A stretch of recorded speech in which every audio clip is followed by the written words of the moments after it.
இயேசுசாமி ஒரு கன்னியின் வயிற்றில் பிறந்தாருன்றதுக்கு வைணவத்தில் இருக்கு.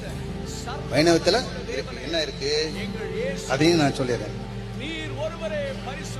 வைணவத்தில் பொய் நின்ற ஞானமும் பொல்லா ஒழுக்கும் இன்னின்ற நீர்மை இனியா உறாமை உயிரளிப்பான் எண்ணின்ற யோனியுமாய் பிறந்தாய் இமையோர் தலைவாய் என்று நம்மார் திருவழுத்தத்தில் 1:350 சொல்லுது. இதுக்கு என்ன அர்த்தம்னா, பொய் நின்ற ஞானம், பொல்லா ஒழுக்கு, அதாவது பொய் நின்ற ஞானம், கெட்ட நடத்தை, கேடு நிறைந்த அசுத்த உடம்பு ஆகியவற்றால் கெட்டுப்போன மக்களை மீட்டு அவர்களுக்கு நீடு வாழ்வு அளிக்க கடவுள் மனிதனாக ஒரு கன்னியின் வயிற்றில் பிறந்தார்.